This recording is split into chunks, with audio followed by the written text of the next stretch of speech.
I'm Aarti, I'm an engineering student. I believe that most religions are just a set of beliefs.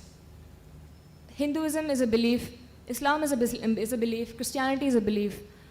And most major religions like the Islam or the Hinduism or the Christianity have been formed through ages. They have come past through a lot of ages. So there can be a lot of additions and subtractions which can add value to the religion and which can also cause some kind of demolition to the name of the religion itself. So my question is, why do we have to stick on to few religious books like the Quran or the Vedas to follow a life of our own? Why can't we just take the rights, the positives and the negatives and leave the negatives alone and take the positives of the Quran and take the positives of the Vedas alone and lead a life of good? And no matter what, for example, no matter what the Vedas say or no matter what the Quran says, I believe that a man should have a single wife. And I would definitely not agree upon the fact that the Vedas contain something like that or the Quran contains something like that. It is up to my conscience to leave off the negatives of however great a religious book might be and take the positives of the book alone. And why are we here to even discuss about why are we here to even discuss about the differences and similarities between the two great religions? Why can't we just take the positives of both religions and just lead a life of our own? That's my question. Sisters asked a very good question. A very good question, a very relevant question. That why should we follow religion? Why Hinduism, why Islam, why Christianity? Why not follow the good things of all? And that's it. Finish. Who will decide what is good, what is bad?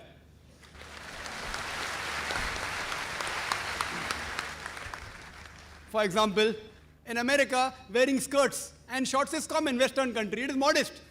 So for there, wearing skirts and shorts is modest. If you wear in Chennai, if a girl walks on the streets with shorts and skirts, you will call it immodest, including you, sister. Even you will say she is immodest. So what is modest in America is not modest here.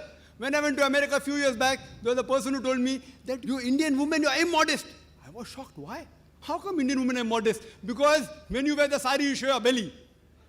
So for the American, the woman showing the belly is immodest. So who will decide?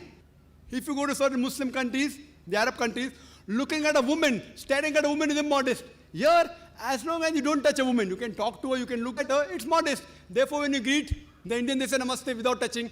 In the Western countries, it is common that you shake hands. So shaking hands between a lady and a man is modesty. As long as you shake hands and don't touch any other part of the body, in some Western countries it is modest. In other Western countries, kissing a woman on the lips and the cheek is modest. In some Western countries, you can do what you want, the male and the female. As long as you do willingly, it is modest. Who will decide? Who will decide? Who will decide? If you go to America, there are nude beaches. There is a ship, I read in the Times of India 2 months back, a nude cruise. Nude. Everyone in the ship will be nude. For them, it is modest. Who will decide? The best person to decide is the Creator, sister. Now, I am asking you, who will decide what is right, what is wrong? Who will decide? And if you say that select the best, I am with you. I agree with you, sister. Select the best of all the religions. So that's what I've done. I have selected the best from the Vedas.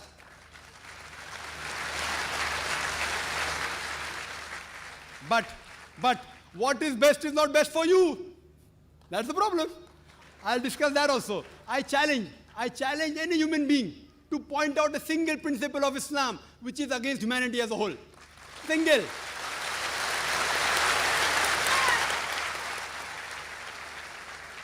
I challenge, I say, I'm not speaking on behalf of the other Muslims. I'm putting my head on the guillotine. I challenge anyone. Yes, there may be many non-Muslims who may think certain thing is wrong. For example, the sister disagrees with the man having more than one wife. I'll discuss that, inshallah. After I give you the answer, you'll be convinced, inshallah, God willing. You'll be convinced. For example, if you ask a problem, 2 plus 2 is how much? If you don't know the answer, I'll give you the answer. Now, once you know the answer, you get convinced. So what do you have to discuss, sister? The things which you don't agree, you can come on the microphone and tell me, I am just a student. I'll try my level best with Allah's help to try and reply. Now, though the Vedas say you can marry more than one wife, the Christian Bible says, the Quran says. Now, you don't believe in all of them, no problem. Let's talk about logic. Sister, do you know, by nature, male and female are born in equal proportion? By nature, male and female are born in equal proportion. But if you ask any pediatrician or doctor of the children, he will tell you that the female child can fight the germs and diseases better than the male child. So in the pediatric age itself, there are more male children dying as compared to female children. So in pediatric age itself, there are more females than the males. As life goes on, there's death due to cigarette smoking, death due to alcoholism, death due to accident, death due to war. More male are dying as compared to female. So today in the world, there are millions of women more in the world as compared to male. Only in some countries, third world countries like India, the female population is less than the male population. You know why? Because of female infanticide. According to a BBC report, according to Emily Beckenin on the program Let Her Die, the topic was assignment. Every day, more than 3,000 fetuses are being aborted in India after they identified that they're females. That means more than 1 million fetuses are being aborted in India every year after they identified they're females. If you stop this evil practice, and according to Tamil Nadu Government Hospital report, this state of yours, that report says out of 10 female born alive, 4 are put to death.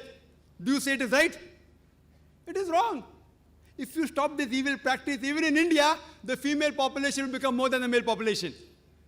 In America alone, there are 7.8 million females more than male. In UK alone, there are 4 million female more than male. In Germany alone, there are 5 million female more than male. In Russia alone, there are 9 million female more than male. God alone knows how many millions of females are more than males in the world. Suppose, sister, hypothetical question. Suppose my sister happens to live in America. Or suppose your sister happens to live in America, USA, and the market is saturated. Every man has found a woman for himself. Yet, there will be 7.8 million females who will not find life partners.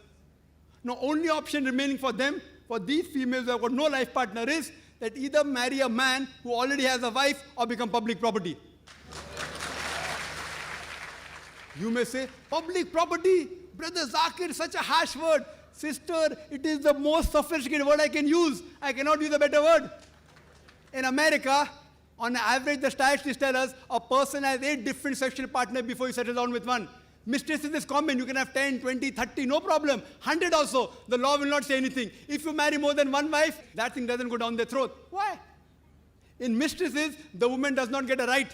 She's degraded. She's dishonored. In Islam, when you have a second wife, you have to give equal rights. She has the honor.